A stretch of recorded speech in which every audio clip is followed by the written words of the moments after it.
তুমি সব থেকে বড় দুশ্মন আমাদের। কথা ঠিক না বেরি? থাকতে পারে তোমার পুলিশ বোম সব থাকতে পারে, কিন্তু তুমি আমার মসজিদ মাদ্রাসার বিরুদ্ধে গেলে আমি তোমাকেও চিনি। সর্বধর্মের মানুষের ঐক্য, ভারতবর্ষের সর্বধর্মের মানুষের ঐক্য, ভারতবর্ষের সংবিধান। মুসলিম সমাজ শুরু করেছিল এবং সুন্দরভাবে চলছিল, সেই ওয়াকফ আন্দোলন মিডিলে থেমে গেল, আবার আপনি সেটাকে কি শুরু করার চেষ্টা করছেন? দেখুন, আমার আন্দোলন ভাই দীর্ঘদিন ধরে চলছে, প্রায় 10 বছর।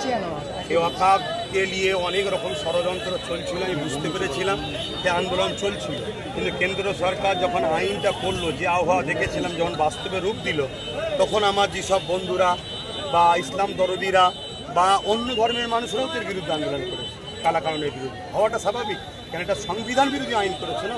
তেনারা হঠাৎ করে বন্ধ হয়ে গেলেন। দেখলাম যেদিন থেকে পলগাঁও হামলা হলো, তারপরে একটা ঘোষণা দিল কোন একটা সংগঠন 3 দিনের জন্য নাকি শোক পালন করবে। আন্দোলন বন্ধ করে শোক পালন হয় না, আন্দোলন আরও বাড়ানো দরকার ছিল। সেই আন্দোলনে ওয়াকফের সাথে পলগাঁওকে জুড়ে নিয়ে আন্দোলন করা দরকার ছিল। কেন্দ্র সরকারের বিরুদ্ধেই দুটো আন্দোলন হতো, তাহলে মনে হয় আরও বেশি ভালো হতো। এই আমার যে আজকে 26 জন ভাই ইনসাফ এখনও পাচ্ছেন, তারা ইনসাফও হাতে একদিন পেয়ে যেত, কেন্দ্র সরকার হয়তো চাপে করতো।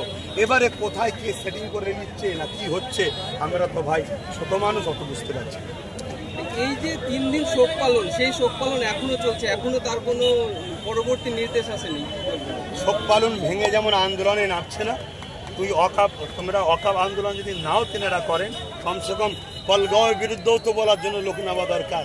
বড় দুঃখের বিষয়, আমার রাজ্য সরকারও যখন বলল যে আমার রাজ্যে কেউ করলে সব থেকে বড় দুশ্মন হয়ে যাব, ওই সময় দেখলাম অনেক সংগঠন ঝিমিয়ে গেলেন। আবার কিছু সংগঠন কিন্তু একটু হলেও আন্দোলন না করলেও বাইট ফাইট দিয়েছিল, দেখলাম। যারা বাইট দিয়েছে রাজ্য সরকারের এই অন্যায়ের বিরুদ্ধে, তাদেরকে ধন্যবাদ জানাই। তবে কিন্তু আন্দোলন করতে হবে, কিন্তু অনেকে রাজ্য সরকারের সহযোগিতায় তাদের হয়তো মাদ্রাসা চলে বা আরও কিছু চলতে পারে, তাই হয়তো রাজ্য সরকারকে তারা দুশ্মনীর ভাবে নিতে চাইলে রাজ্য সরকার বললো আমি দুশ্মন হব, এই জন্য চুপ করে গেছে। তবে সাধারণ ধর্মপ্রিয় মানুষকে বলবো, আন্দোলন করতে হবে, আন্দোলনটা হোক কেন্দ্রের কালা কানুনের বিরুদ্ধে, এবং পলগাঁও যে হামলা হয়েছে সে প্রকৃত দোষীদেরকে শাস্তির দাবিতে, এবং পাশাপাশি আমার রাজ্য সরকার যে কথা বলেছে কথাকে তাকে ফেরত দিতে হবে, যে আমি এই রাজ্যে আন্দোলন করলে সব থেকে বড় দুশ্মন হবে গুলোগুলি করলে। এই কথাটা বলা আমার মিস্টেক হয়েছে, আমি ফেরত নিচ্ছি। তাহলে তিনার বিষয়ে বলাটা বন্ধ থাকবে। আমাদের শুধু লড়াই যেমন কেন্দ্র সরকারের বিরুদ্ধে ছিল সেটা হবে, বাকি রাজনীতি হিসাবে কে কাকে ভোট দেবে না দেবে, কার রাজনীতির লড়াই থাকবে ওটা আলাদা বিষয়। ভাইজান কি তাহলে ছোট ছোট সমাবেশ করে ব্রিগেডের জন্য গ্রাউন্ড তৈরি করছেন? আমি অবশ্যই, কেন মানুষ কিন্তু জানাতে হবে না, সোজা কথা। আমাদের সব গরিব মানুষ, খেটে খাওয়া মানুষ, আর গরিবরাই তো বেশি ধার্মিক হয়।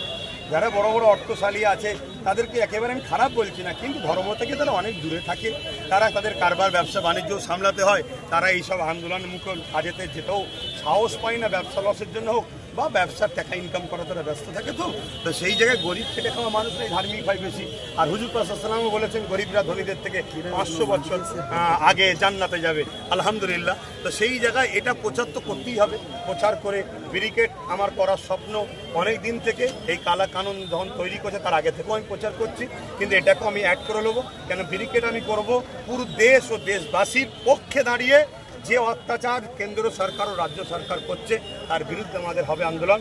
তবে এই ওয়াকফ কালা কানুন এটাও তার মধ্যে এক হওয়ার একটা অন্যতম বিষয়, ইস্যু হয়েছে, সেটাকেও আমরা জয়েন করি। ব্রিগেডের না থাকার কিছু নেই, কেন সে তো দেশের নাগরিক, সে তো অন্যায়ের বিরুদ্ধে কথা বলছে, এবং ওয়াকফ তো বাঁচানোর জন্য আজকে রাজনীতির দল হিসেবে আইএসএফকেই শুধু দেখতে পাচ্ছি এই 26,000 চাকরিজীবীর পক্ষে দাঁড়িয়েছে। পলগাঁও বুনগুনো মানে যে দাদা কোনো শহীদ হয়ে গেল তাদের উপযুক্ত আসামিদের শাস্তির দাবিতে, এবং ওয়াকফ নিয়ে একমাত্র এই নওশাদকেই তো দেখছি, বাকি অন্য দলগুলো তো সব দেখছি চুপ করে আছেন। এটা দুঃখজনক। তাই চাইবো আসেন প্রত্যেকটা সেকুলার যারা বলছেন তারা এই অসময়ে মুসলিমদের পাশে দাঁড়িয়ে, মুসলমানদের উপরে যে জুলুম করছে কেন্দ্র সরকার, আপনারা যে কেন্দ্র সরকারের বিরুদ্ধে তার প্রমাণ এই সময় তো দিবার সময়। এ সময় যদি আওয়াজ না তোলেন, ভোটের সময় আওয়াজ তুললে আশা করছি যারা এই মুসলিম সমাজের মানুষ তারা এই বন্ধুকে আপনকে এখন বুঝতে শিখছে, তারা তখন দূরে সরে থাকবে। ওয়াকফের এই আন্দোলন নিয়ে পীরজাদা নওশাদ সিদ্দিকী যে আন্দোলন করছে, কিছু মানুষ বলছে যে নওশাদ সিদ্দিকী রাজনীতি করছে, 26-এ ঘর গোছাচ্ছে। দেখুন, ওইটাই করুক না সবাই, তাও তো করছে না। যেনারা বলছেন এটাও করুক না, এটাও তো করছেন। আর আমি তো বলছি রাজনীতির পাওয়ার ছাড়া ওয়াকফকে পুনরুদ্ধার করা কখনো সম্ভব নয়। এই যে আমরা আজকে চ্যানেলে বলছি, নওশাদ যদি কখনো ক্ষমতা আসে, হারুয়ার পীর আব্বাস আলী গোলাচাঁদ হুজুরের জায়গা সমস্ত উদ্ধার করব, আরো যেখানে যে আছে সব উদ্ধার করা। আমি চ্যালেঞ্জ দিচ্ছি, কারণ এটা আমাদের প্রপার্টি। এবং শুধু এটা নয়, দেওবত্ত সম্পত্তি যে বেদখল হয়ে আছে নওশাদের দ্বারা, সেটাও তো উদ্ধার করা হবে। আদিবাসীদের যে জঙ্গল আছে সেটাও উদ্ধার করা হবে। কারণ ধর্মীয় জায়গাতে আঘাত দেবে কেন? রাজনীতি করছে, মানুষের উন্নতির কথা ছেড়ে দিয়ে। আর এই যে নওশাদের বিষয়ে বলছে, এইটাই করুক না যারা বলছে, তারাও তো করতে পারছে না। উপরন্ত তারা ওয়াকাফকে মিটাবার জন্য হয়তো ষড়যন্ত্র করছে। রাজ্যে ভীষণ একটা ওয়াকাফ আন্দোলন হচ্ছিল, ওই ব্রিগেডের ডাক দেওয়া হয়েছিল, ব্রিগেডের ডাক দেওয়ার পর থেকেই আন্দোলন মুছে গেল, আবার আপনি ব্রিগেডের ডাক দিচ্ছেন। না, আমার ব্রিগেডের ডাক অনেক আগে থেকে প্রচার হচ্ছে, আপনারা খবর পেয়েছেন কি জানি না। তবে এখন এই ওয়াকাফ ইস্যুটাও একটা বড় ইস্যু, ওয়াকাফটাকেও বাঁচানো আমাদের দায়িত্ব, সেটাকেও আমরা সেই জায়গাতে অ্যাড করে প্রচার করছি, আগামী দিন হবে। কিন্তু ব্রিগেড আন্দোলন, আপনি যদি আমার আজ থেকে 6 মাস আগের কোনো দেখেন, আমি যেখানে প্রোগ্রাম করতে যাই সেখানেও কিন্তু আমি ব্রিগেডের কথা বলছি যে আমি একটা ব্রিগেড একা করবো, একটা আমার টার্গেট আছে। উদ্দেশ্য হবে এটাই, অন্যায়, বঞ্চিত, শোষিত যেসব মানুষের উপর অন্যায় হচ্ছে, শোষিত, লাঞ্ছিত, বঞ্চিত মানুষের পক্ষে দাঁড়িয়ে, বিশেষ করে মুসলমানদের ওপরে যে জুলুম হচ্ছে, সার্বিক দিক দিয়ে ধর্মীয় স্বাধীনতা কেড়ে নেওয়া হচ্ছে, এই অধিকার ফেরাবার লক্ষ্যে আন্দোলন। যারা ব্রিগেড ডেকেছিল তারা তো একটা দোহাই দিয়েছে আমরা পারমিশন পাইনি, তো আপনি কি পারমিশন পাবেন? কি আশা করছেন? ওটাও তো দেখা দরকার যে কেন পারমিশন দেবে না।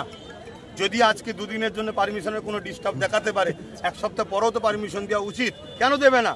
সম্পত্তিটা কি কারো ব্যক্তিগত সম্পদ নাকি? সেটাও তো দেখা দরকার। এই চ্যালেঞ্জটাও তো মুসলমানদের লিয়া দরকার যে সবাই করবে, আমরা আমাদের বেলায় করতে পারবো না কেন?